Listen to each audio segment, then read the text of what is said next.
For more free videos, go to zeroxbilliards.com. All the videos are organized so learning the game of pool has never been easier. From fundamentals to kicking, banking, breaking, and cue ball control, we have all the videos you need to supercharge your game. In this layout, the player is playing 9-ball doesn't have a good offensive shot on the 1-ball. But if we look down here, we can see that the 4 and 5 would make great blocker balls to hide the cue ball. So the first thing we need to do is figure out where we need to hit the rail at to end up below the 4 and 5. So if the cue ball hit the side rail right around here, it would probably end up below the 4 and 5. So we'll draw a line from this spot on the rail and have it go right next to the 1-ball. Now we just need to visualize the 90-degree line that goes through the 1-ball. This line will give us a target on the side rail to aim the 1 at. So if we use a sliding cue ball and aim the 1 toward this target, our cue ball will head toward this spot on the rail and down to the end rail below the 4 and 5. So let's go through a couple of examples. In this example, the 1-ball is tied up with the 5-ball, so I'm definitely going to play safe.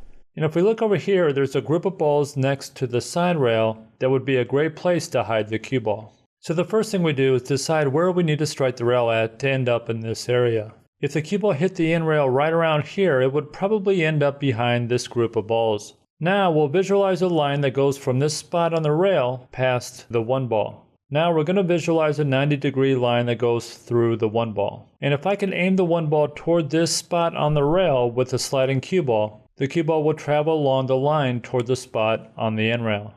Here's another example. I don't have a shot on the 3-ball, so I'll have to play a defensive shot. And if I look over here where the 5 and 6 are, if I can put the cue ball on the other side of these balls, it's going to be tough for my opponent to hit the 3.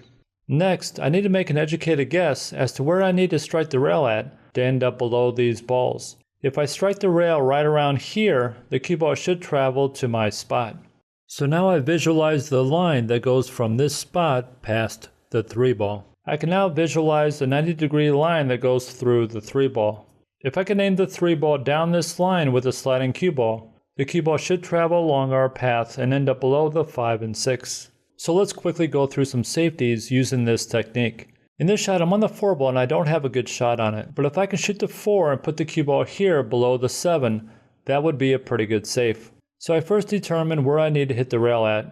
Then I draw a line from this spot past the 4. Using this line, I'll now visualize a 90-degree line that goes through the 4-ball. If I shoot the 4-ball down this line with a sliding cue ball, I should end up behind the 7.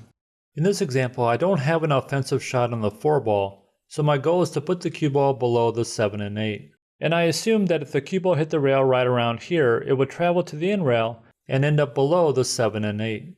So I draw a line from this spot on the rail past the 4-ball. Now I'm able to see the 90-degree line that goes through the 4-ball. If I aim the 4-ball down this line with a sliding cue ball, I should get my safety.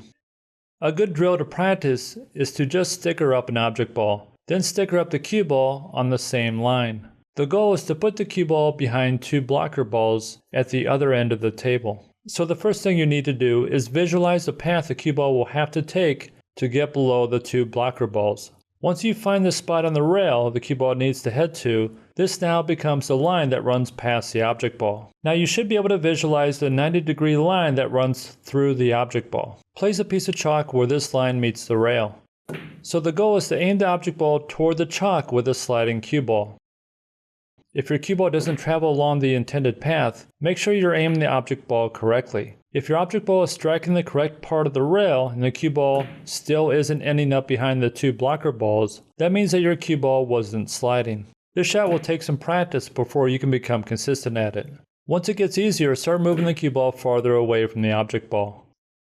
And set up the object ball in different locations. Place a target on the table where you want the cue ball to end up, and practice going off a rail first before landing on the target.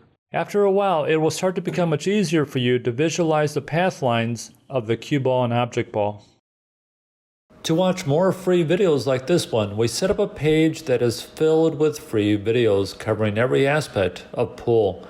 All the free videos are organized by topic, so learning this great game of pool has never been easier. I put a link in the description that takes you directly to this webpage.